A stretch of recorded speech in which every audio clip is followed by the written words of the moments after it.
Dobrodošli, ne? In kaj bi najprej rekel, danes bomo govorili o eni sami zadevi, o zdravem življenjskem okolju, ki nam ga ponujajo iz vlade Evropske unije, iz WHO-ja, United Nation in vsi nam želijo tako dobro in najlepše. Glejte, 72. člen ustave je zelo zanimiv, tukaj sem ga odprl in pravi: zdravo življenjsko okolje. Vsakdo ima v skladu z zakonom pravico do zdravega življenjskega okolja. To je super. Ampak zdaj pride pa glavna stvar. Država skrbi za zdravo življenjsko okolje. V ta namen, pazite, zakon določa pogoje in načine za upravljanje gospodarskih in drugih dejavnosti. Se pravi, ne uredba, ne deklaracija, ne politična zaveza, ne mednarodne pogodbe, ampak dajmo se enkrat dopovedati, da samo zakon. In vse to, kar počnejo, kar zdajle delajo, je brez zakona, sploh ni ustavno. Tako da mi se moramo zdaj tukaj, glede na to, pobrati in nekaj narediti. In povedati, da to, kar počnejo, in črpajo sredstva in delajo mimo naše vednosti in vsa mesta enaka, pa povsod kamere, na čigav račun in po katerem zakonu. Bi pa odprl nocojšnjo tematiko, v bistvu kar z našim pointom, in bi zdajle nekako se priklopil za to našo tematiko, načrt za okrevanje in odpornost, ki je v bistvu tako imenovan mafijski posel. In tole danes zna biti zanimivo, no. Ko bom jaz probal zdaj tole, se pravi, zašerati, dajte mi sekundico. Načrt za okrevanje in odpornost, novo ime za mafijski biznis. In vlada, glejte, je sprejela nacionalni načrt za okrevanje in odpornost in je pooblastila v bistvu službo vlade za razvoj in evropsko kohezijsko politiko. Danes bomo videli, kdo izvaja službo vlade za razvoj in kaj je evropska kohezijska politika. Pred kratkim smo si to že pogledali, ampak nič zato si bomo danes še enkrat, ker gre čudovito v ta kontekst in samo stvar še bolj pojasni. In ta dokument so morali posredovati v bistvu Evropski uniji do 30. aprila 2021. Zdaj, v tem smislu, ko vidite gor, glejte, National Resilience. To je zelo zanimiva stvar, nacionalni načrt za okrevanje in odpornost. Namreč Evropsko unijo financirajo članice Evropske unije. In sicer z viri, ki jih zagotavljajo iz svojih državnih proračunov, ne? In višina prispevka posameznih držav je določena na podlagi njihovega bruto domačega proizvoda, BDP-ja. In tako, glejte, EU financira tudi različne projekte in programe, ki so namenjeni nacionalnemu spodbujanju, odpornosti in varnosti. Naprimer, EU financira projekt Resilience.com, ki je namenjen izmenjavi informacij in praks o odpornosti. In danes bomo pogledali, gledajte tukaj, EU pa projekt Resilience.com, ki je v bistvu firma, ki ima tudi svojo spletno stran. Ni to kar neka navadna spletna stran, kakšna je, se bomo o tem videli nekoliko kasneje. Zdaj, če gremo v bistvu naprej, je zanimivo, da v kontekstu nacionalnega okrevanja in odpornosti in Resilience.com, ki smo ga omenili, EU financira Slovenijo sredstvi iz mehanizma za okrevanje in odpornost. In tam mehanizem, glejte, je bil ustvarjen za pomoč državam članicam. Pri pandemiji COVID-19 in sicer za namen okrevanja. To se pravi, najprej so naredili problem, koronavirus, problem, zdaj je to okrevanje, a ne, ko rečejo, aha, zdaj pa malen korak nazaj, da si malo pomoremo, da pridemo k sebi. pričakujemo seveda korak naprej, ampak vmes, ko se mi tole prihajamo k sebi, se v ozadju dogaja čuda stvari, ki jih sploh ne vidimo, za katere niti ne vemo. Z nepovratnimi sredstvi financirajo marsikaj, kaj vse bomo pa nocoj videli. Ne? To so različni projekti, programi, za katere niste nikoli slišali, za katere niti ne veste. Morda vam pride kdaj kaj na oko, da se nekje nekaj zgodi, nekaj obnovi. In Evropska unija financira Slovenijo s sredstvi, pazite, iz mehanizma za okrevanje in odpornost. To so strašne besede, kaj so si vse to zmislili, kako so skomponirali ves ta sistem, ko se tako čudovito sliši, v ozadju so pa najbolj hudobne, grde možne stvari, nameni, ki jih ima, bom rekel, ta mafija, no, če smem tako reči. In zdaj, gledajte, ko sem že izgovoril beseda mafija, če zamenjamo besedo vlada in besedo unija z besedo mafija, vidite, da lahko preberemo: mafija sprejela nacionalni načrt za okrevanje in odpornost, financira evropska mafija. Zdaj se to malo drugače sliši. Jaz sem danes precej grob v teh besedah. Zakaj? Zaradi tega, ker to, kar sem rekel, za tem stojim. Ne? Nacionalni načrt za odkrivanje in odpornost, smo rekli, je podjetje, ne kakršnokoli podjetje, temveč podjetje, ki ga ne vodi vlada, temveč ga iz ozadja vodi mafija. Zato je slovenska vlada le mafijska podizpostava za obvladovanje Slovenije v okviru nacionalnega načrta za okrevanje. To so lepe besede, ampak izvaja in plačuje pa čisto nekdo drug.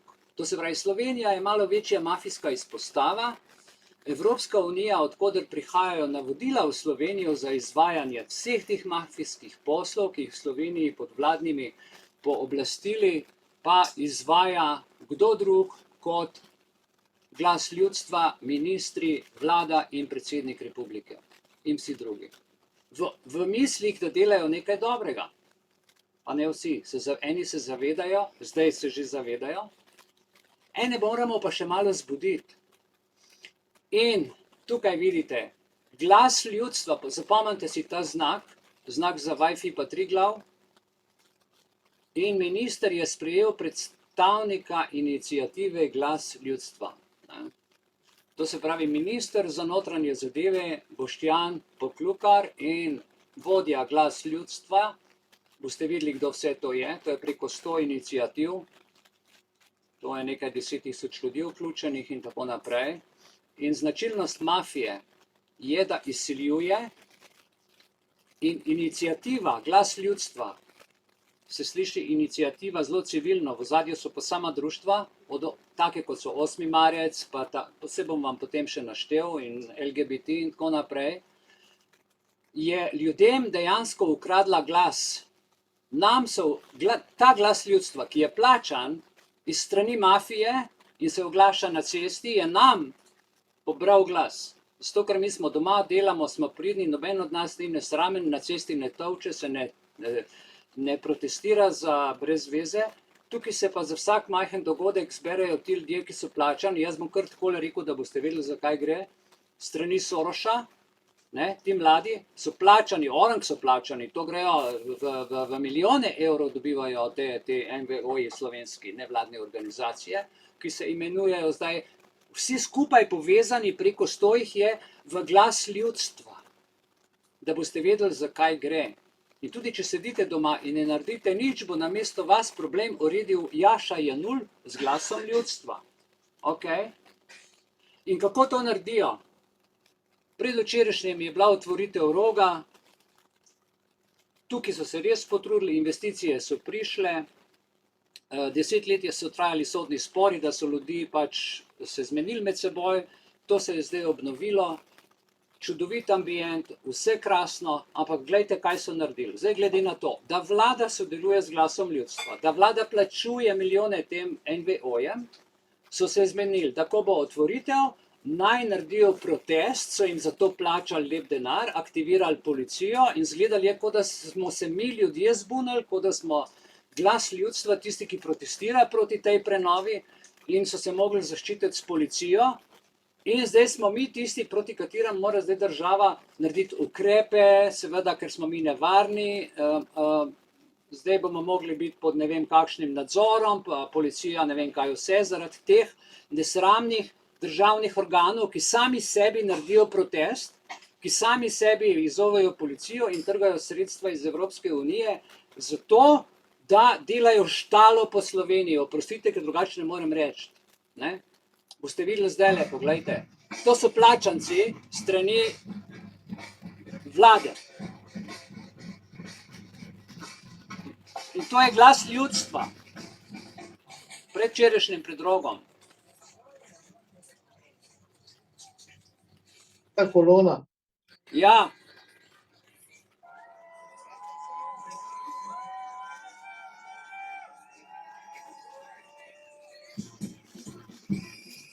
Vsi vejo, da se jim ne bo nič zgodilo, ker so plačani za to, da to počnejo. Morate prepoznati, tudi kolesarji so bili isti.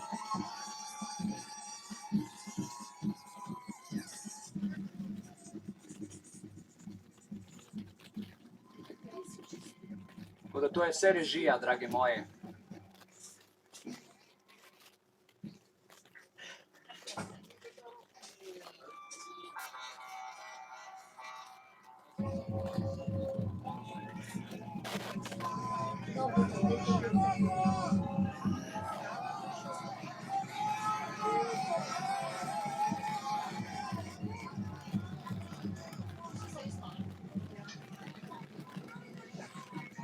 Ja.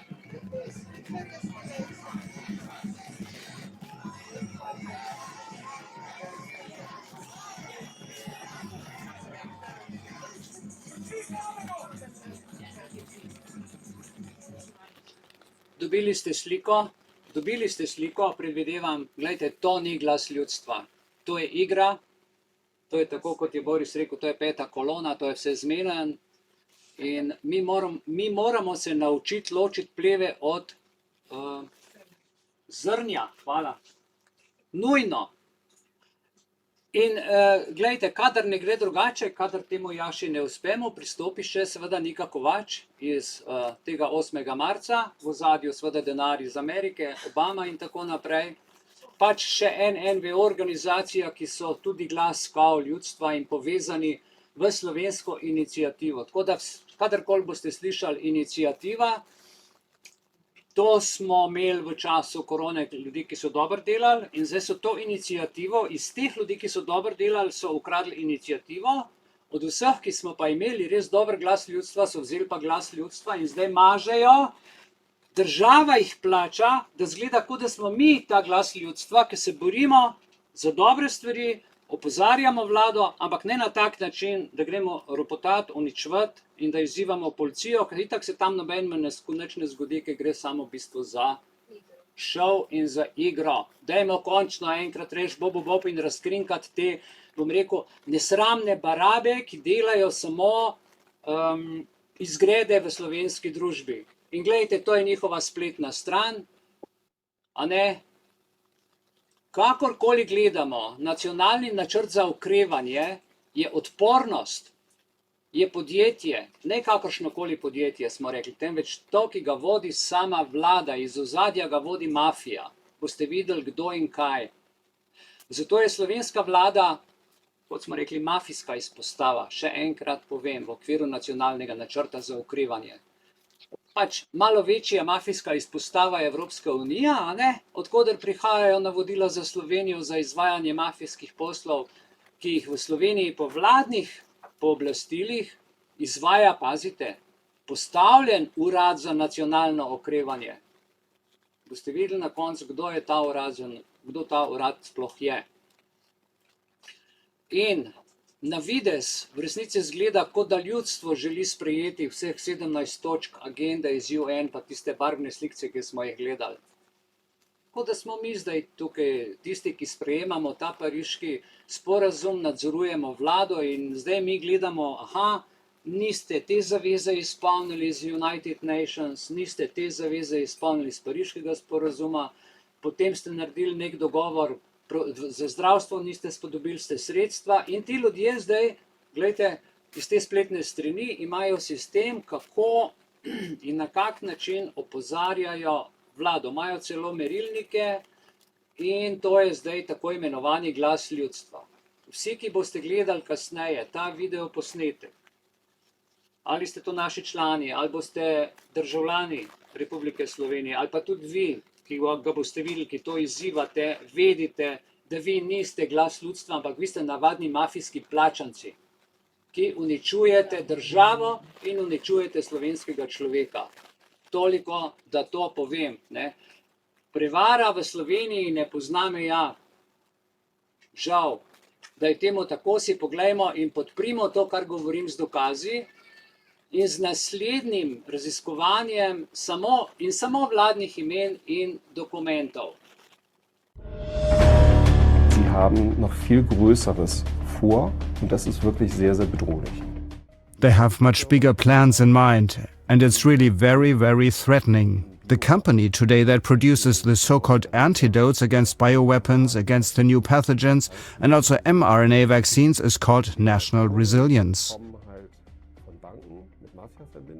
And the directors originate from banks with a connection to the mafia and also directly from the CIA.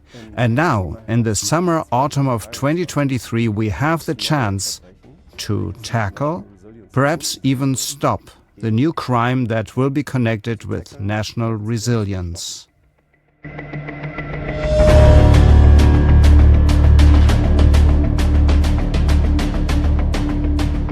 Dear Mr. Schöning, thank you very much for joining us again in the Auf 1 studio. Thank you very much for the invitation. I'm happy to be back in Austria. We'll get right into it as usual. When you observe what the global corporations, but also the regional and national players are doing, and what they're preparing here, then somehow you don't get the impression that the pandemic is finally over, that we're done with Corona, and you get the feeling that 2023 wasn't the last year in which we lived in a state of emergency. How do you see that? Yes, you're right. It is not over. And more specifically, the pandemics that have been linked to a worldwide organized crime are not over. New things are being planned, and today I can report on the latest information.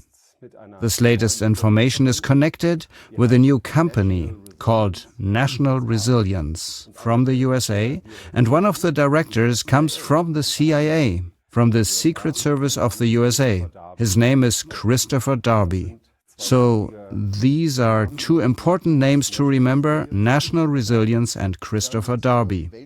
You say worldwide crimes and name a specific company and a person. What is being prepared and what crime is it supposed to be? Yes, we have seen that a substance such as a coronavirus has been artificially produced, and there's also an antidote for it. And you can make a lot of money with this antidote. You can combine this with coercive measures and also a political agenda, so that you can push through a lot of things. And when I say the coronavirus is artificial, I'm also quoting Luc Montagnier, a Nobel laureate. Luc Montagnier and I made a big documentary film together. It's called The Big Reset Movie. You can watch it in 4 languages. And now recently, a few days ago, the German mainstream press even admitted, yes, the coronavirus comes from a bioweapons lab in Wuhan. And that was Springer Press, that was the newspaper Bild. If you simply look globally at how these large waves of crime are prepared and what the main motive is, then, with limitations, you can reduce it to the blueprint, 2 steps forward, 1 step back. And it is precisely in this phase of taking 1 step back that we find ourselves. A bioweapon is artificially brought into circulation, and then there is a response, an antidote, a vaccination, a treatment run by the pharmaceutical companies. And in the slipstream of that, the world is being rebuilt, because the financial markets, the economy, the national laws, the surveillance state, all of this was introduced in the slipstream of these 3 years. Is that the rough way of putting it? Is that about the process? Yes, I think you have to look back with some knowledge. ABC weapons, or weapons of mass destruction, nuclear weapons, biological weapons, chemical weapons, already existed in the world, and that was threatening. The biological weapons have not been used on a large scale yet because it was not technically possible. But we are now in the age of bioweapons. This technical progress is possible. And if we look back, we see that there was officially a ban on bioweapons in 1972. They were not allowed to be used, not allowed to be produced, not allowed to be stored. Absolutely not. And interestingly enough, US President Richard Nixon said that. However, it is well documented that Richard Nixon was the best trickster in the global organized crime mafia. In fact, his official nickname was Tricky Dick. Yes, and Nixon actually just hid and renamed bioweapons research in the USA. Because one of the main places was Fort Detrick in the USA. And what happened to all these bioweapons researchers and the facilities, the buildings then? They were just renamed. There was a new sign, and the sign said NCI, National Cancer Institute, National Cancer Research Institute. You really have to understand that. The same researchers, the same buildings stayed there, and now officially that was cancer research. And what we have seen is that the profit numbers in this sector, but also death figures, increased tremendously. And this is a very important point to understand, that we actually were in the phase of a major preparation. These bioweapons were released, and it was a cover, a concealment, that these bioweapons researchers suddenly spent decades researching a vaccination against cancer. And that's been forgotten again. But very recently, to continue with this, we are now hearing that mRNA vaccines, that is, experimental gene therapies against cancer, are now being sold to us. Yes, it's particularly absurd when you consider that in the wake of the first mRNA campaign against COVID-19, cancer rates and turbocancer skyrocketed. And all of a sudden, an mRNA vaccine is supposed to come now in order to fight that phenomenon again. That would fit with this criminal cycle that you talked about. Maybe you could elaborate a bit on the term mafia, because the viewers here who see us for the first time will naturally wonder how a US president was a good trickster for the mafia. Was he related with Al Capone? Or how is that connected? Maybe define again how you see mafia, because this, of course, is a daring thesis.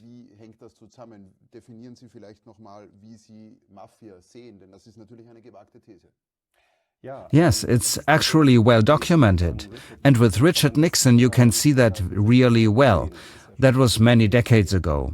Richard Nixon was not only part of the political mafia, but indeed part of the classical mafia. He had a lot of direct contacts himself, and his sponsors, his financiers also came from this background. Today all this is well documented in books and research. But it has not been made so well known to the public. But there you can see it. And the classic Chicago mafia with Al Capone and Meyer Lansky were also supporters. And that continued through the years of Ronald Reagan's presidency. That was in the focus of my book, Game Over. So you can really read that Ronald Reagan also comes from the mafia. In your book, you gave many indications. You mentioned many names. What is the big strategy behind it? What is it supposed to achieve? When you say that Nixon covered up bioweapons research and continued to do it, even though there were agreements that he wasn't allowed to do that anymore, and so on, what is being rolled out now? What are we experiencing now that we undergo the age of bioweapons? As preparatory phase was decades ago. Now they are ready, now they're deploying it. What is the aim? I have to say clearly, I can't judge the motives here. It is like a court case, where you have to prove the perpetrator's motives as well. That is really the icing on the cake, and I would like to leave that to others.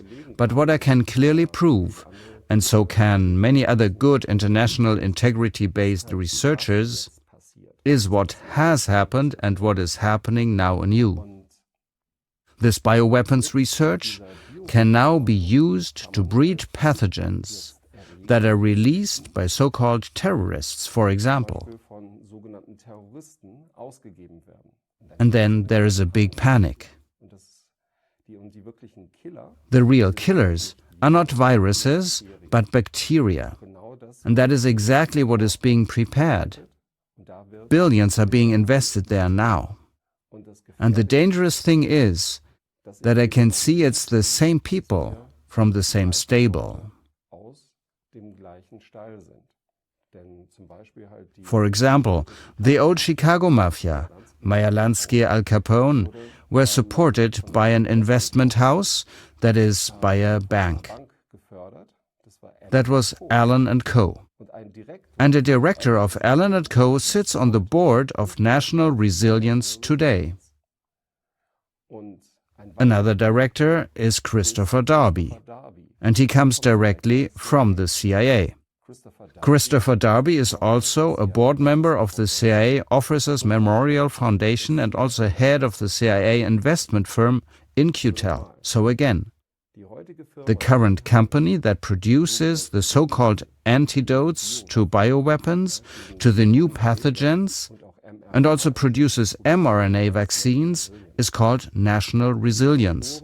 And the directors come from mafia-connected banks and also directly from the CIA, namely Christopher Darby. And now we have a new company coming on the scene, which is known to very few, which was also unknown to me up to this interview. And it's populated, as you say, made up of people with relevant contacts, quite frankly, with CIA directors. So the Secret Service is involved. And what is being planned now? What do you think? What do you assume they're planning? What we see today, and this is also from National Resilience with a press release, National Resilience is a completely new production company that has virtually come out of nowhere and has billions behind it. And National Resilience today is producing mRNA vaccines for Moderna. Moderna is a relatively well-known front company, and the actual production site, and that's exactly what I'm focusing on, the production sites, the actual production site has now become National Resilience. And that's also a point that we can hold on to, because in a planned crime, you can still change the names of companies. As I had described with the anthrax crime and the corona crimes, that was the company Bioport, which had changed its name to the company Emergent Biosolutions. I had mentioned all that in earlier interviews and described it in the book. So you can change names like that. Now it's become National Resilience, and maybe you can also exchange people. That's perhaps more difficult. That's why I mentioned Christopher Darby. But what you can't really change are these factories. It takes years to put them there, and the location site remains. And if you go to resilience.com, you can see these locations where these things are made. And it's not just now that National Resilience is making mRNA vaccines for Moderna, for COVID-19. But they have much bigger plans. And that's really very, very threatening. Now, I'll summarize again briefly. You're referring to the anthrax scandal in 2001. In the wake of 9/11, there were anthrax attacks. Then there were vaccinations against it. And you explained that those vaccination companies were relabeled then for corona. But there was a continuity. You say it's the same with bioweapons research that President Nixon hid in 1972. Bioweapons research, cancer research, again, companies being relabeled. And now you say that's happening again with this new company. Yes, that's right.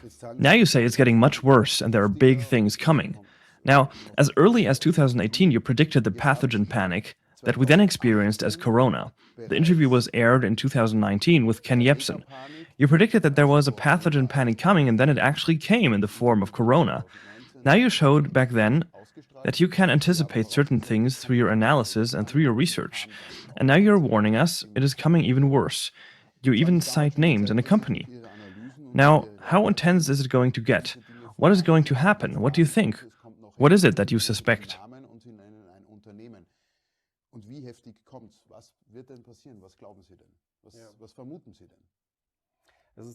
It's actually the case. I already named Emergent Biosolutions in December 2018, when this interview was recorded, then aired in September 2019, and also the director Fouad El-Hibri, a German Lebanese who has exactly such Secret Service connections. Unfortunately, that is exactly what happened. We could have saved more people if there had been more support to get this message out. And now we have the chance. Now, in the summer and autumn of 2023, to tackle, maybe even stop this new crime that will be connected to national resilience. Because we managed to do this in a similar way for part of the plan for COVID-19. That is very important. I just want to say today, whatever national resilience is preparing has less to do with viruses, more to do with bacteria. It is particularly about antibiotic-resistant bacteria. There are links in terms of content and also in terms of personnel, which even extend to the mafia. And that is my urgent appeal that this time we have a book ready in time, in which the whole thing is clearly documented with the evidence and with the original illustrations, and preferably before Christmas. And that simply has to happen now, because it was so tragic when I gave this interview in December 2018 and said that a panic was heading our way in 2020, that the company Emergent Biosolutions and Fouad El-Hibri will be involved. That's exactly how it happened. That was central. And now it is going to be national resilience, and it is going to be Christopher Darby. And just to bring a second name that is important, which also brings the connection from the old crime to the new crime, that is the CEO of National Resilience. And his name is Rahul Singhvi. And Rahul Singhvi is not only now CEO of National Resilience, he was CEO of Novavax. And that's exactly. A vaccine company. Yes, exactly. And Novavax, as I have already predicted several times, one of the directors is Michael McManus.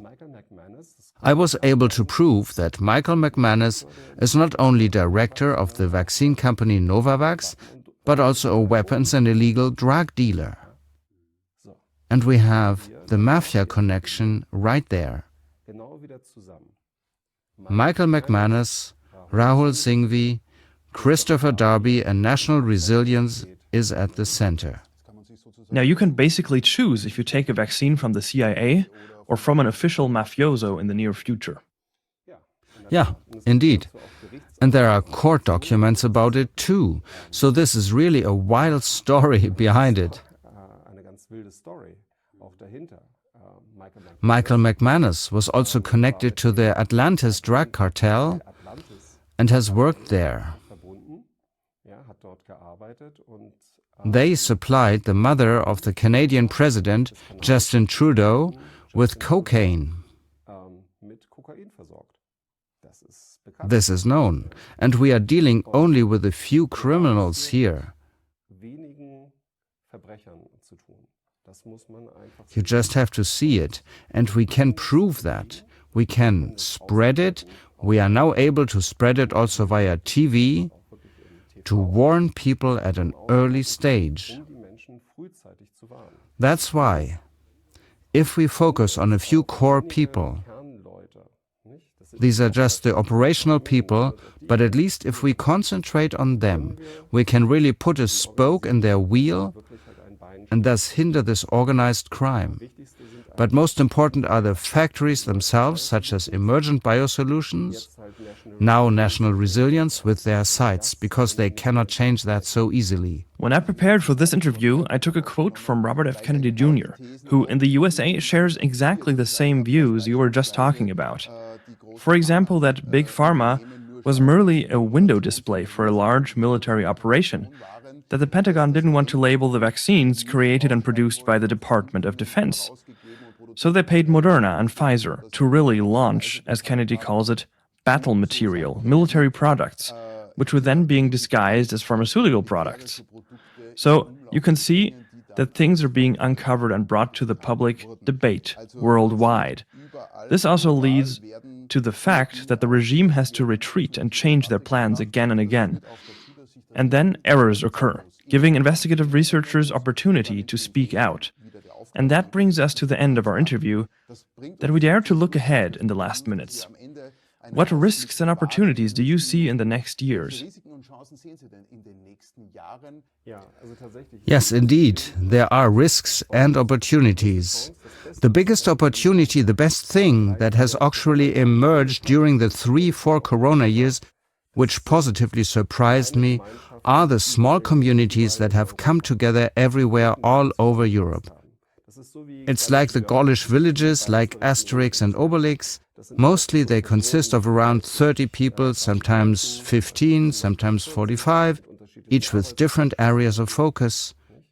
We are many, we are strong, but the magic potion is missing. And the magic potion is the investigative education, is the media distribution like here, and it is also the cutting-edge research that has to be published in books in order to produce the magic potion of investigative education that actually makes those villages, like Asterix and Obelix, with the other villagers, invincibly strong.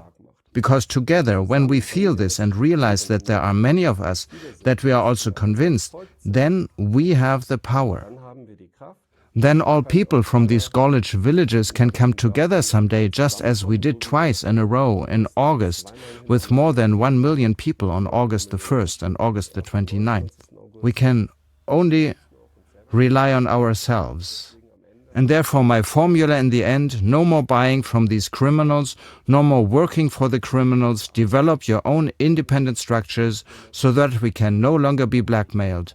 And that is possible via Wehrkraft.net. We will take that as the final note. Heiko Schöning, thank you very much for being here, for answering our questions, and for giving interesting insights. See you next time. Thank you very much and all the best. And thank you for watching. See you next time at Auf 1. No, evo, izobraževanje je čarobni napoj, zelo dobro je povedal, tudi primer Asterixa in Obelixa, kjer se je treba med seboj povezovati in si pomagati. In tukaj sem jaz dal že en slajd naprej, kjer piše ne sam slajd naprej, ampak tudi napredna Slovenija, a ne? In pa načrt za okrevanje in odpornost. Glejte, vlada se je seznanila z opravljenimi aktivnostmi v zvezi z osnutkom nacionalnega načrta za okrevanje in odpornost že 8. oktobra 2020. To je plan, ki je že dolg naprej narejen. Tudi korona je bila naprej načrtovana. To je vse že naprej. Prehitevajo nas in mi jih lovimo tako počasi, se seznanjamo s stvarmi, ki prihajajo po koščkih ven in skušamo te puzzle sestaviti. In vlada je službi vlade Republike Slovenije to pač dala v nalogo za razvoj in evropsko kohezijsko politiko. Poglejmo finance tukaj gor, ker se v zadnje čase veliko o tem govorilo, a ne? Predvsem za vpis gotovine v ustavo. In v glavnem so dali ta predlog vladi, da predloži v potrditev po sprejemu Evropske uredbe o vzpostavitvi mehanizma za okrevanje in odpornost, ki naj bi jo Evropski parlament zaradi financ in digitalnega evra sprejel v februarju 2021. In to se je zgodilo. Tukaj imate pred vami je torej časovnica, sta dve časovnici. Tale na vrhu je od Banke Slovenije, BSI, In če pogledamo, vidite, 1. oktober 21, potem imamo tem 22, 23 odločitve o lastnostih digitalnega evra, kar so se menili. In zdaj smo oktober 23, odločitev o pričetku pripravljalne faze. In to je tako imenovana časovnica projekta digitalnega evra. Pravzaprav ta spodnji del prikazuje pa potem evropski projekt, ne slovenskega, ki je pa dosežen za dosedanjo preiskavo. Bomo potem tudi bančno poročilo prebrali od ECB, ki so ga poslali v Evropsko unijo, kako zanimivo pišejo in kaj pišejo. Jaz sem se do tega pisma dokopal, in sicer je staro en teden, je prišlo v Bruselj, z Bruslja komanda v Slovenijo in v Sloveniji so že aktivnosti, katere boste tudi videli. Ampak gremo, tako kot ponavadi, en korak nazaj. Gremo malo pogledati, kaj se je dogajalo 26. februarja 2020, ki še sploh ni bila razglašena epidemija, ampak se je pripravljala.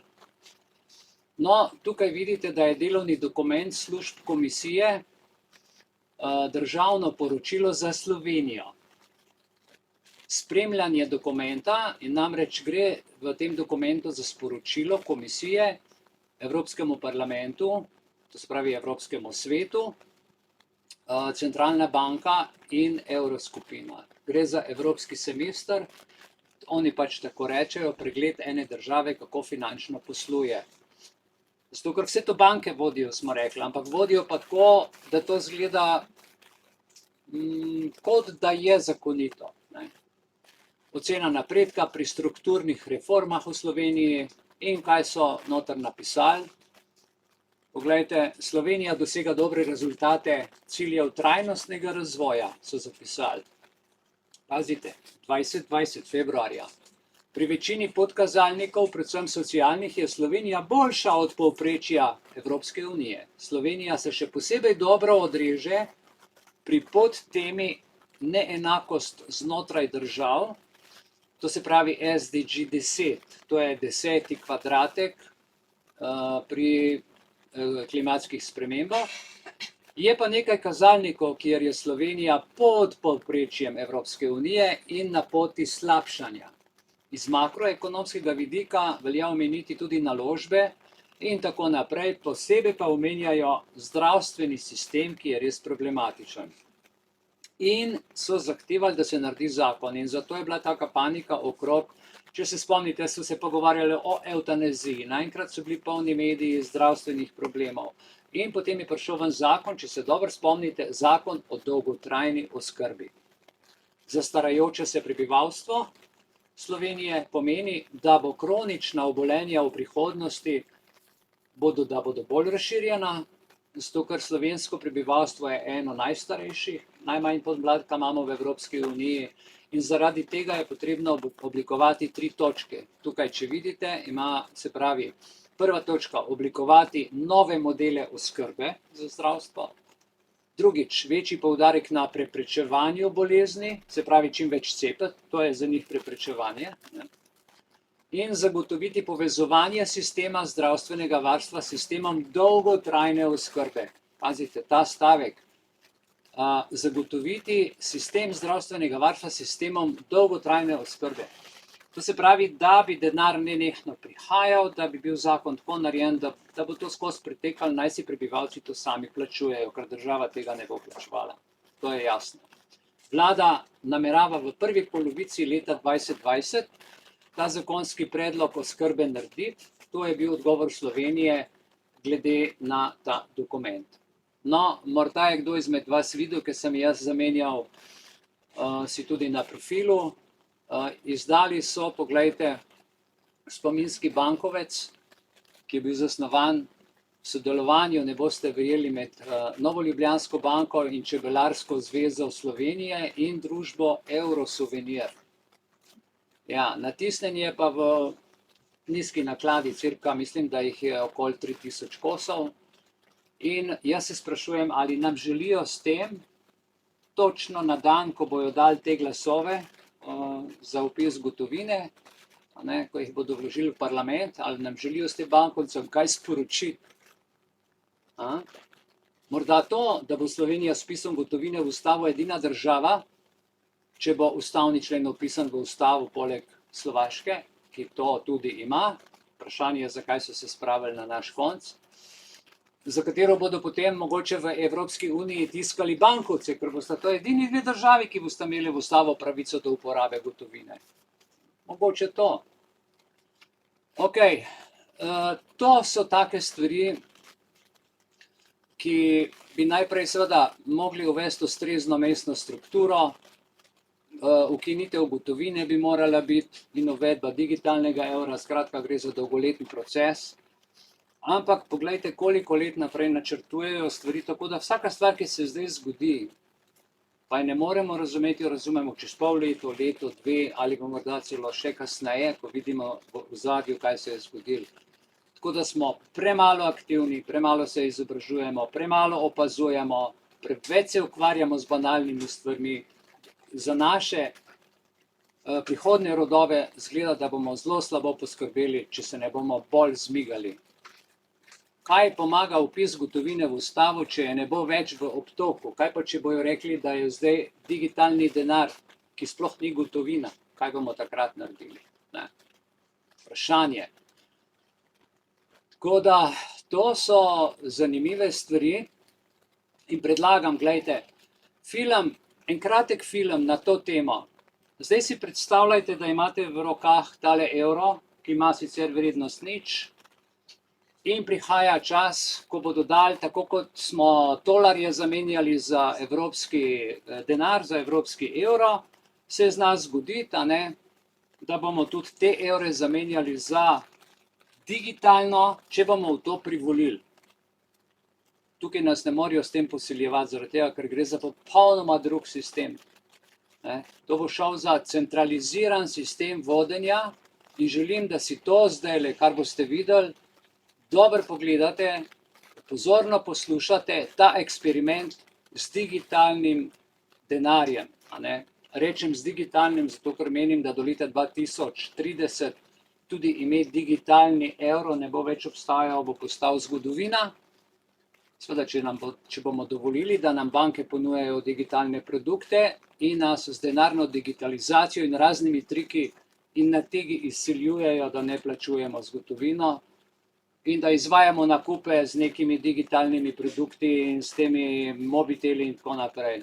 Jaz sem dal predlog, da se sprejme zakon, da se bankam prepove ponujati digitalne produkte, s tem bi banki zavezali roke. Ampak banka je pametna, je prehitela, rekla, dajte opisati gotovino, in človeku da občutek, njihov program teče nemoteno naprej, ker se vsa Slovenija ukvarjala z 2000 let starim papirjem in s kovanci, namesto da bi pametno naredili.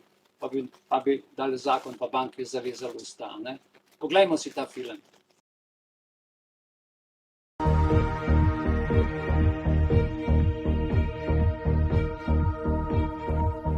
The UK government will soon be introducing fundamental changes in how money works.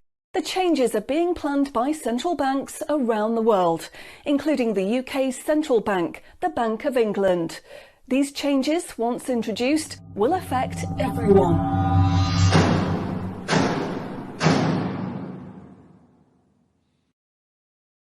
So, what are these changes really about? The changes being proposed will mean that you will no longer have full control over your spending. In fact, what they are planning is the replacement of money with something which is fundamentally different. Therefore, it's not just cash they want to remove from the economy, it is money itself. Pay attention, because if the new monetary system is allowed to happen, it will be very difficult to reverse, and could mark the beginning of the end of human freedom. In order to explain the changes that are being planned right now for your tomorrow, let's explain a little bit about how your money works today. Let's imagine that John decides to buy his daughter a birthday present from Argos. He chooses the product he wants, then pays £50 using his debit card. You might think that £50 is immediately transferred from John's bank account to Argos's bank account. But this is not what happens. A record is created showing that John's bank owes Argos's bank £50, and John's account will even show that the money has left his account, but the actual transfer of funds does not occur at the time of purchase.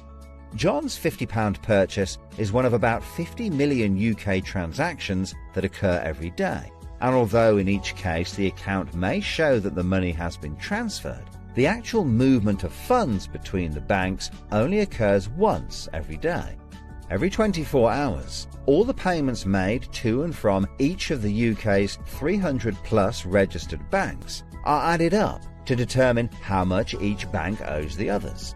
The Bank of England, which is the central bank that all other banks in the system are connected with, derives the total amount that each bank owes and is owed for that day. The Bank of England then intermediates and exchanges funds between all the other banks. So the Bank of England does not know anything about John or the £50 he spent on his daughter. John's money is just a tiny part of a huge transfer of funds. This means that the only organisation that can see what John does with his money is his own bank. The central bank cannot see what John spends his money on, or when he spends it, and John's bank is under an obligation not to share details of his spending with anyone. This means that, rightly, there is a good degree of anonymity and privacy over what John decides to spend his money on.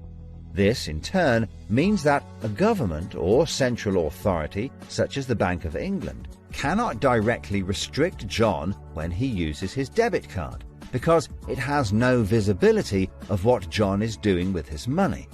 If John had paid for the present with £50 of cash, then the purchase would be completely anonymous. Nobody, including John's bank, would know what he had spent his money on. So cash transactions are truly anonymous, and debit card transactions have a high degree of anonymity because only your bank can know about them. So what is this new system? The name of the new system is called Central Bank Digital Currency, or CBDC. It sometimes has other names, such as smart money. Here's how it works. Let's imagine that John, again, decides to buy his daughter a birthday present from Argos. His mobile phone has a smart money wallet or app on it, from which he pays £50 for the product. The app communicates directly with the central bank, the Bank of England, and the money is transferred from his digital wallet to Argos's digital wallet in less than a second. The transfer of funds occurs at the time of purchase, and the transaction is recorded and approved by a centralized computer system on a centralized blockchain. A blockchain is a special computer program that records information very reliably and cannot be amended. The centralized computer system runs continuously and can deal with hundreds of transactions per second as they occur throughout the entire economy, processing all of the public's purchases being made by millions of digital wallets. This sounds fantastic and is so much quicker and simpler than the old system. But there is a fundamental difference, which is that all transactions are centralized in real time as they happen. In other words, one system will be able to know about every single digital transaction in the economy as the transactions occur. This is the critical difference with the new digital monetary system that everyone needs to be aware of. All transactions are centralized in real time as they happen. The people who are planning this new system have made it clear that it would be useful, in their eyes, to use artificial intelligence algorithms in real time to block certain public transactions for a range of different reasons. So what does this mean for John? Let's just say there is another lockdown and the government want to stop the public moving about the country. With this new system, they could introduce a simple change. That would mean John's wallet would only work if he was located within a certain distance of his own home. Argos is 2 miles from John's house, and he decides to go and buy his daughter a birthday present. He attempts to pay £50 for the product with the app. The app communicates directly with the Bank of England's computer system, and the system rejects John's payment before it is made, because the system knows that John is 2 miles from his own home, and John's wallet has been limited to spending within just 1 mile. John cannot now buy anything unless he moves closer to his own home. His money is now useless if he wants to go anywhere. Why doesn't John just use cash? That would be a good solution for John as long as cash is still in use. So how might this new system be introduced? The Prime Minister called an emergency meeting today to discuss the unprecedented slide into economic recession in the UK and global economies. Inflation is out of control, and high interest rates are causing thousands of house repossessions. All cash points and over-the-counter cash services are now frozen, and millions of people face losing their life savings as a number of high street banks are declared insolvent. The government and the Bank of England are accelerating the introduction of a new central bank digital currency, which all bank customers in the UK will be able to receive in exchange for their existing money, which in many cases is now unobtainable from their bank accounts. The government say that the new digital money will help the economy recover from recession and will be used to bail out public and corporate money currently held in millions of bank accounts by banks that are at the point of collapse.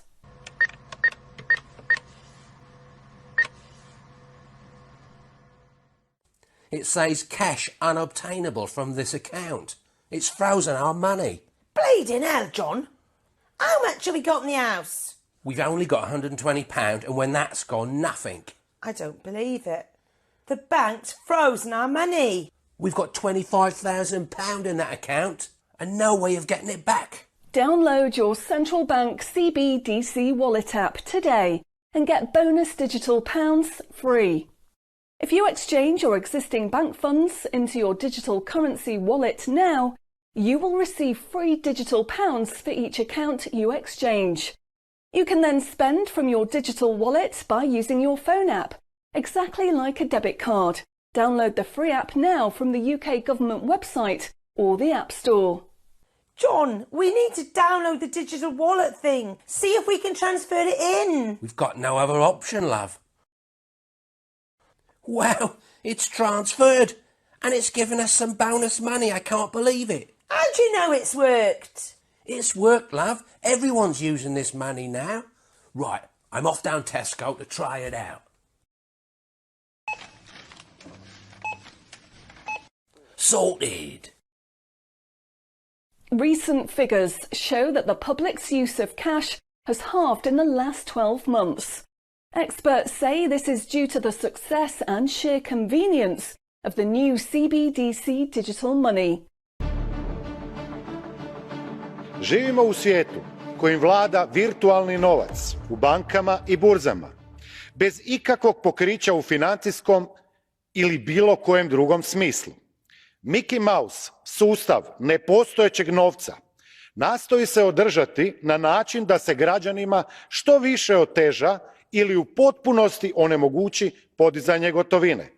KBC Brussels otkazuje račune onima koji se drznu podignuti dio vlastitog novca s vlastitog računa. Danas gotovo ne postoji banka koja može preživjeti da 1%, samo 1% štediša zatraži isplatu svog novca. To se dogodilo i u Americi. Ukidanje ili zabrana gotovine neće spasiti financijski sustav, jer se on jednako raspada i u slučaju prekomjernog štampanja gotovog novca ili prekomjernog izmišljanja virtualnog novca. Hvala.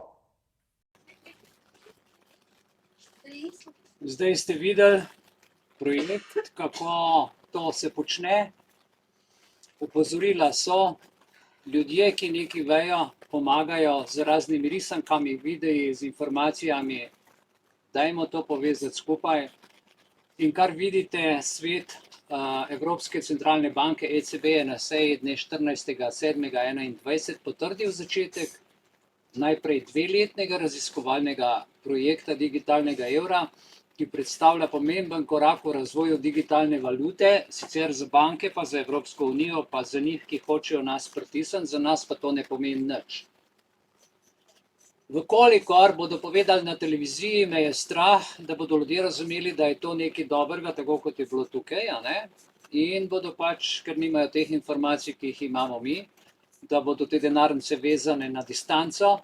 In zdaj gradijo v Sloveniji, se boste videli, 15 minut na mesta. Ta teden sem dobil informacijo, ki so dobile vse občine in tudi o tem vam bom povedal zanimive stvari. Zelo bogate informacije. To se pravi tukaj, kar zdaj vidite, so publikacije iz digitalnega evra. Ta faza projekta se pač osredotoča na določitev lastnosti in funkcionalnosti digitalnega evra. To so informacije, ki si jih med seboj pravzaprav podajajo banke pa Evropski parlament. In končna odločitev o izdaji digitalnega evra bo pač odvisna od izsledkov te raziskovalne faze in pričakovanj javnosti.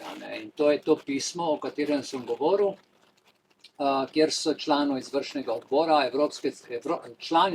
odbora Centralne Evropske banke je pisal predsednici odbora za gospodarske in denarne zadeve, ECON, Evropski parlament, pazite, 18. oktober 2023. Danes smo 28. To je 10 dni nazaj.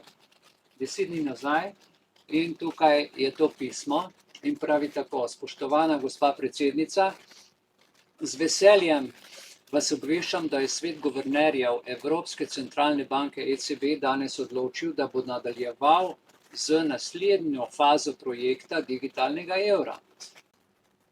Tukaj pa vidimo dokument 23.10.2023, digitalni evro, boste videli kot gotovina, ki se srečuje s tehnologijo. In Banka Slovenije pač je dala to obvestilo ven, kjer pravi, da bo digitalni evro vreden, spet bo vse najlepše, najboljše, na koncu sam, da nas po prstih udarijo. Tako da prste v stran od aplikacij, še prej prste v stran od osebnih izkaznic z osebnimi podatki, digitalnimi oziroma biopodatki. Pri tem se zastavljajo številna vprašanja, kot so, če to malo približamo, zakaj digitalni evro, kaj bi digitalni evro, kako naj bi izgledal, kakšne bi bile prednosti, spet govorijo o prednostih, ampak v bistvu o njihovih, ponujajo jih pa nam, za končne uporabnike, potem časovnica projekta, zdaj, ki to prijavljajo. Jaz mislim, da se jim to ne bo izšlo, ker so določena tveganja in glede na to, da se ljudje odločajo za gotovino, je zdaj samo vprašanje, če bodo to izvedli tako, kot so izvedli v tej risanki, ki bodo naredili inflacijo, račune zamrznili, transfer naredili na digitalni evro in druge opcije ne bo kot z aplikacijo, ker če boš hotel kaj kupiti, če boš hotel preživeti, te bodo v to prisilili. In ko pride določena masa, ko bodo teste naredili, je zdaj tu pa seveda velik problem. Če ne bomo ljudje v to pristali, ne bo tako kroga, ne bo nakupov, ne bo nič, bomo se pač izmenjali. Jaz tebi knjigo, ti meni ravnilo, jaz tebi hruško, ti meni jabolko in tako naprej. In še zanimiva stvar, tukaj vidite, gledajte, tukaj že delajo digitalni evro, ko gotovina sreča tehnologijo. Petek 15. decembra 2023 med 12. do 14. uro v Beli dvorani Grand Hotela Union bodo imeli posvetovanje. Aktualna stvar je sveža, zelo veliko stvari se dogaja v svetu. Tako da informacije jaz pravzaprav niti nisem vedel, kaj vse, ko sem malo potipal okrog, bi dal, ampak sem mogel tukaj selekcionirati.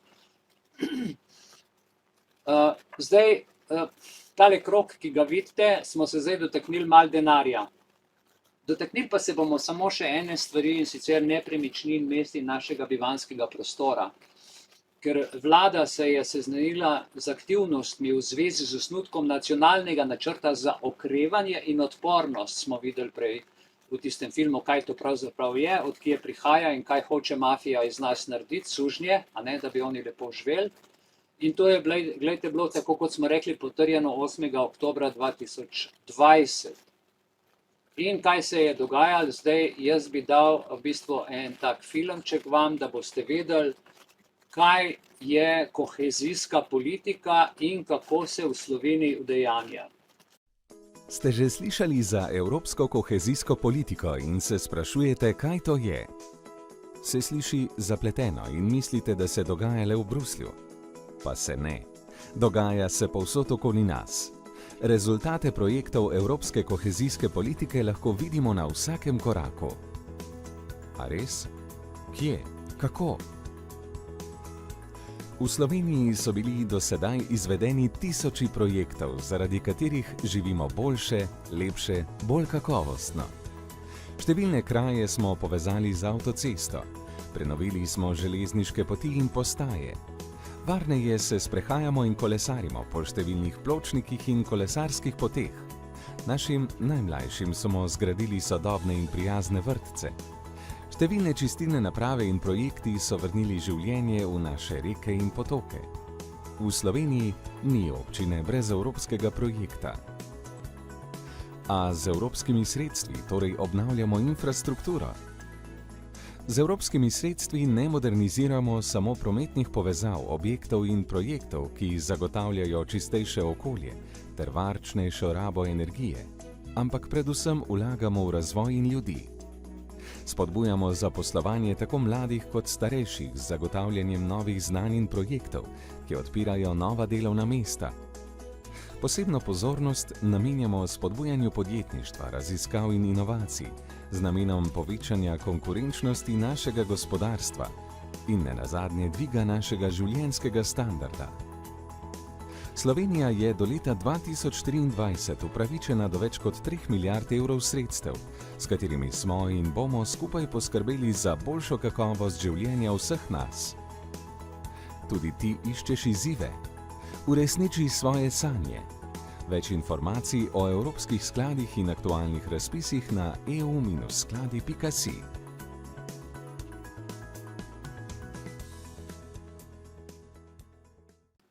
No, ste videli, začne se z risanko.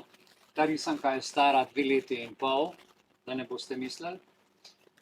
Potem se to idejo prelije v knjigo in 23.10.23 Ministrstvo za naravne vire in prostor je že imelo, vidite tukaj, novo prostorsko strategijo, ki spodbuja odgovornejši odnos do prostora. Zdaj nas bodo učili odnos do prostora in na konferenci ponovna uporaba prostora, paradigma prostorske, kakšni izrazi, mislim jaz, ko to berem, se mi kar jezik zapleta, do leta 2050 je kot osrednji dogodek letošnjega leta v Ljubljani in je bila sprijeta neka strategija prostorskega razvoja, strateški načrt, pazite, krožnega gospodarjenja s prostorom, z luftom, ne? Kjer je prazno, malo sem, malo ke.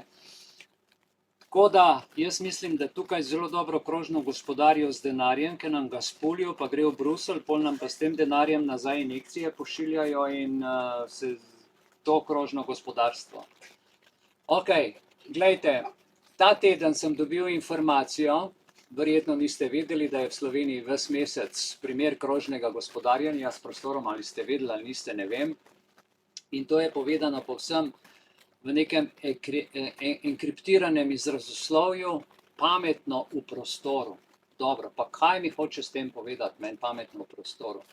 Mislim, ljudje božji, ne? Jaz ne vem, jaz sem dosti izobražen, ampak pametno v prostoru, ko mi začne to govoriti, je to enkriptiran jezik in ljudje si izumljajo razne, kot boste videli, besede in v kratkem govoru lahko zelo veliko povejo, seveda tistim, ki so v štovsu, tistim, ki so pa zgolj opazovalci, ljudje, narod, ne bodo pa razumeli nič, razen lepega besedičenja.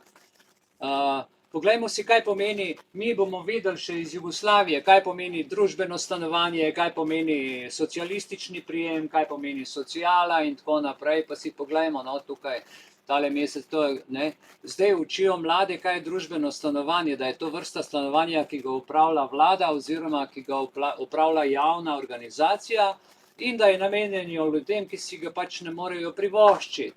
Jaka ugotovitev, a ne? Tako da gremo iz kapitalizma, kjer bi mogel vsak toliko zaslužiti, če smo v kapitalizmu, da si lahko svoje stanovanje privošči, kupi in si uredi svoje življenje. Ne, mi gremo nazaj v socializem, s socialnimi programi in to vemo, da je čisti fašizem. Ne? Nazaj v jugoslavizem. Ni bilo slabo, ta čas smo preživeli, če smo v kapitalizmu, si moraš pač toliko zaslužiti, da si lahko sam zaslužiš in živiš samostojno. Ampak očitno temu ni tako.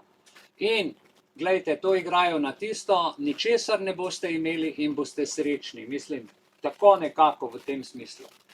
Če gremo naprej, pravijo tukaj komunalni vrtovi. Ja, kaj so to zdaj za eni komunalni, ki jih upravlja skupnost? Pogosto se nahajajo v mestnih območjih, ponujajo prostor za ljudi, da pridelujejo hrano in tako naprej. Tam sem se zatipkal, sem napisal komunalne vrtovi, ampak nič za to. Glejte, komunalni vrtovi, to smo imeli že tako hiše, včasih tako, da si imel ob hiši vrt in zdaj se spet to nekako vrača. Zakaj? Zato, ker želijo, da si ti v hiši in da imaš ob hiši vrt in da imajo kontrolo, kaj ti pri hiši počneš. Ne gre za drugega. Boste videli, koliko bomo delali naprej. Spet prazni prostori. Ne? Da se lahko stare stavbe, prazna stanovanja, zgradbe ali pa celo zemljišče, bodo rekli krožno. Gospodarjenje s prostorom je pomemben pristop k njihovemu trajnostnemu razvoju. Trajnostno je treba prazen prostor uporabljati. Ne? In kaj smo zdaj s tem povedali? Jaz ne vem več. In tukaj, gledajte, mesto kratkih poti. Zdaj smo pa v tem mestu, kjer smo gledali prej bančno aplikacijo, da boste razumeli, kako se vzporedno vse dogaja. Vse dosegljivo v 15 minutah. In če pride ta evro digitalni in to zdaj hočejo do 2027 narediti, zato so v taki paniki, v Sloveniji vsa mesta, kjer boš ti v 15 minutah imel vse dosego, na doseg roke. In zdaj so izdali knjigo, posebno knjigo, ki so jo dobile torek ta teden, vse občine v Sloveniji. Pravi, izrisanke, delali so že te projekte, kar so delali ceste, infrastrukturo in tako naprej, kar je bilo treba narediti, so zdaj delali, ne vem koliko, 10 let recimo temu. Ne? Zdaj pa pride na vrsto nekaj drugega, zdaj pa pride na vrsto, seveda, poplave so, nove gradnje so in še se bo dogajati, zna se zgoditi kak potres, zna se še kakšna povodenj zgoditi, gentrifikacija, preselitve, razne stvari se bodo dogajale, razlastitve, tako da bodite pozorni. In to je spet načrt za okrevanje in nacionalno odpornost. Ko si je mafija zamislila, da bodo to tako delali. Jaz jim zdaj ponovim, sem jih vse preimenoval v mafijo. Ker to, kar je, človek ne more verjeti. Ta teden v zvezi je zato vsem članicam, veste, tale spletna stran, kjer je skupnost občin, so dali knjigo z navodili za izvedbo, za izgradnjo globalnih vasi na lokalnem ozemlju Slovenije. Torej, za vsako občino, no pa poglejmo tole na hitro skozi, potem pa zaključam, udobna mesta, ne imenuje se več pametno mesto, ampak zdaj so preimenovali udobna mesta. Tako kot se več ne imenuje koronavirus, ampak odpornost, ne? Ja, zdaj je koronavirus, zapomnite si odpornost. Preimenovali so tudi viruse, bodo X virus, pa iz virusa so šli na bakterijo. Nomen est omen, vse je igra v imenih. In tudi, če gledate Glas ljudstva, so prej bili kolesarji. Tako da boste videli, kako so spretni v besedah, naenkrat zgine, vsa imena zginejo, misliš, da je vse v redu, dejansko pa vse ostane, samo preimenujejo. Z drugimi imeni. To je potem, zdaj nam pripravljajo, prostite, zelo grdo bom rekel, ne bom vas strašil, ampak bom izrekel, pripravljajo nam gulag na prostem. Izvaja Ministrstvo za naravne vire in prostor Republike Slovenije, Direktorat za prostor. To je neka povezanost urbanega razvoja. Kaj se dogaja? To je knjigica, pogledate, to so priporočila s primeri dobrih praks, ki jih je ta teden prejela vsaka občina v Sloveniji. Se pravi, gre za 200 občin in za 12 mestnih občin. Okay? Oziroma vse, ki so članice te pač povezanih občin. Glejte, orodja za prenos vizije udobnega mesta v načrtovalno prakso. To je ta publikacija, jaz vam bom samo slikce pokazal, ker smo že malo predolgi, že zaradi začetka. Evo, tukaj, gledajte, posebnosti slovenskih mest najprej obravnavajo, a ne, da je v bistvu načrtovanje trajnostnih mest in naselij, da je treba upoštevati energetsko učinkovitost, podnebne cilje, skratka floskulo na floskulo govorijo o varstvu okolja, kot da mi ne znamo paziti, kot da ne znamo varčevati elektrike. Tako se obnašajo do nas, kot da mi ne znamo nič in nas je treba vse na novo naučiti, na novo vzgojiti, dati novo realnost in nam zdaj stare stvari na novo predstaviti. Preimenovati staro stvar in jo nam ponuditi kot novo. A ne? To je njihova finta. Potem, gledajte, optimalni pogoji za hojo in kolesarjenje, to smo počeli, preden so bili avtomobili, a ne? Ja, in zdaj, ko imamo avte, zdaj gremo nazaj na hojo in vse ni slaba stvar, super, ampak če gremo s časom naprej, potem gremo s časom naprej.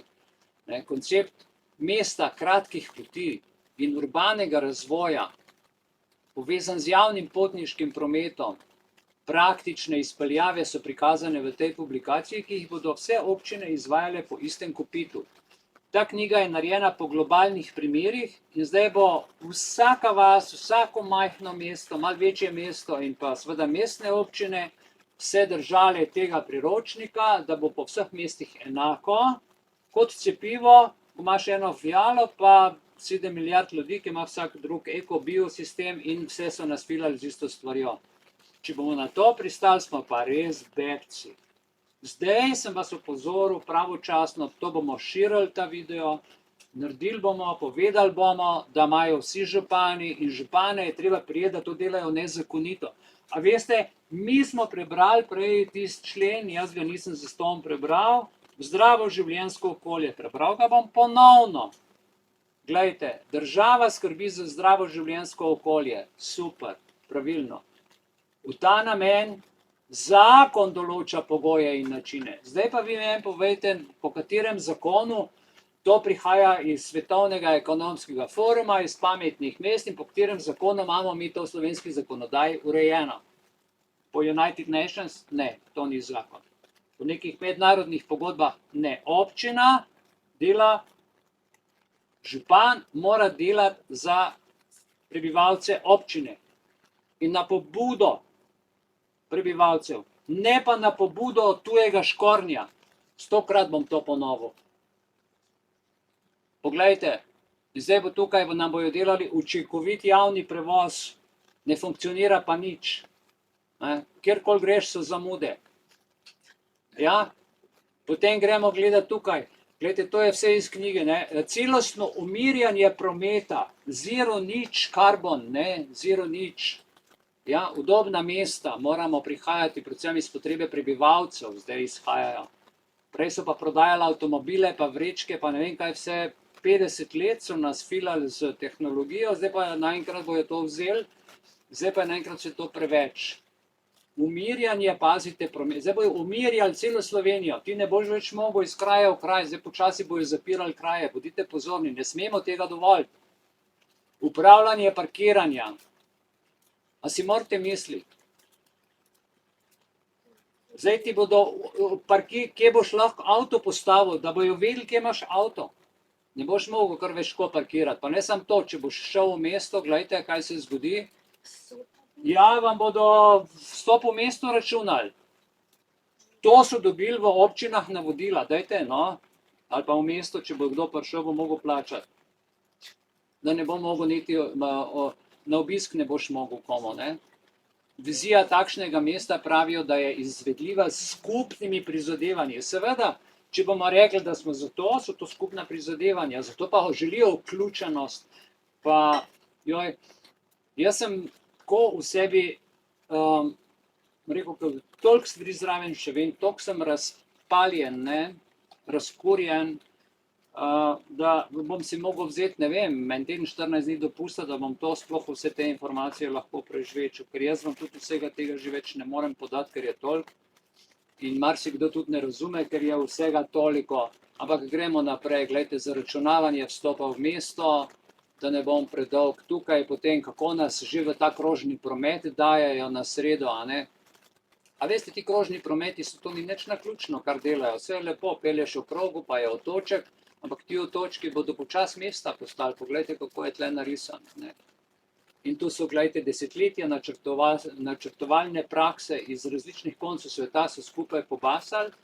In zdaj, če pride še 5G, pa digitalni evro, in če pridejo še druge stvari, nadzor in cepljenje, in ti bodo še pod kožo gledali in boš imel zdravnika doma in hočejo vse doma imeti in to zdaj čakajte malo, ne. Ne boš rabo nikam, vse udobno iz fotelja življenje. Ne. Prednosti digitalizacije, tukaj vam pokažejo, kaj vse boste lahko z lahko si boste seveda avto naročili, ki bo sam pripeljal, pa vas sam odpeljal, če boste imeli dovolj socialnih točk, a ne. In tako naprej, da ne razlagam, ker to že vsi poznamo. Časovno prilagajanje rabe. No, časovno prilagajanje rabe je pa to, kar smo govorili, prvič je distanca, drugič je časovno prilagajanje rabe. Vi, če boste dobili recimo digitalni evro, lahko da na koncu meseca bojo rekli, aha, zdaj pa je račun 0, pa spet boste dobili, ne vem, 1000 evrov in če ne boste porabili do konca meseca, vam bojo spet vzeli, nimaš kaj varčevati, zato ker tam je pisalo mesec varčevanja pa 0 evrov, vse so vam naprej povedali, da bo 0. Vse nam povejo naprej v simboliki. Moje globoko sožalje. Treba je biti bolj aktiven, ljudje božji, dovolj je bilo sedenja. Predlagajte, kaj naj naredimo. Mešanje rab v prostoru. Dajte vi meni razložiti zdaj, če vas vprašam mešanje rabe v prostoru. Kaj pa zdaj to je? Ne? Kakšni izrazi so to? No, vam povem. V mestu bi morali biti z mešanjem dejavnosti v prostoru. Mešanje dejavnosti v prostoru. Lokalno zagotovljeni vsi infrastrukturni objektni programi, ki jih prebivalci uporabljajo vsak dan. Torej, bivanje, delo, izobraževanje in oskrba. To je mešanje rab v prostoru. Čez dan je izobraževalni prostor, po noč se spi, zvečer je, ne vem, razvedrilni. Mešanje rab, ni več samo dnevna, ni več samo kuhna, ni več samo šola, ampak zdaj bo en prostor za multi, programi, za katere se odločajo občasno, pa so lahko dostopni širšemu območju. In to bojo zdaj takole, lejte, po mestih začeli delati. In pa uravnavanje gostote. Poglejte, uravnavanje gostote je huda zadeva, zaradi tega, ker nam bodo oddali določeno kvadraturo. Gostota poselitve oziroma prebivalcev je geografski pojem izražanja pa z razmerjem med številom prebivalcev in velikostjo obravnavanega območja. In če gremo naprej, dostopnost osnovne oskrbe, 15 minut, evo smo tukaj, poglejte, krajšanje vsakodnevnih poti se bo zdaj začelo do 2017, oziroma 27, zato ker hočejo do 30 oni narediti to svojo agendo. Hvala lepa za mesto kratkih poti, a ne? Glejte, in to nikamor ne pele, ker je mesto kratkih poti. Nikamor da ne pele, ne? Zdaj boš ti imel vse na 15 kvadratih. Ali pa recimo za hojo, kolesarjenje, ali pa javni prevoz, ker Bog ne da, da bi imel avto, ker je to nevarno, da kam greš. Pa niti ne moreš, ker ne moreš denarja uporabljati. Če greš 2 km namesto 1 km, je denarnica prazna. Hude stvari se pripravljajo, oni pa nam govorijo, gledajte, izboljšanje dostopnosti in omejevanje mobilnosti. Se pravi, če sem jaz mobilno omejen, moram imeti vse pri roki. Zdaj imam dve možnosti. Če sem na vozičku, pa se ne morem gibati, je ena možnost. Če sem pa živ, zdrav, pa rad grem okrog, mi bojo pa izboljšali dostopnost z omejevanjem mobilnosti. Čudoviti besedni izrazi. Primerjava obeh načinov načrtovanja se osredotoča na potovalna sredstva, ampak o tem mogoče kdaj drugič. Za konec povem samo še to. 4. razpis so naredili dobre prakse trajnostnega urbanega razvoja, visoke besede, in pa načrt za okrevanje in odpornost se imenuje NOO, ki ga vidite, zelena puščica, takole na desno stran gor, N, potem je O, kjer je Slovenija narisana, in pol še en O, kjer je puščica narisana še za nek določen znak, in od spodaj še na pušček piše status je v polnem teku.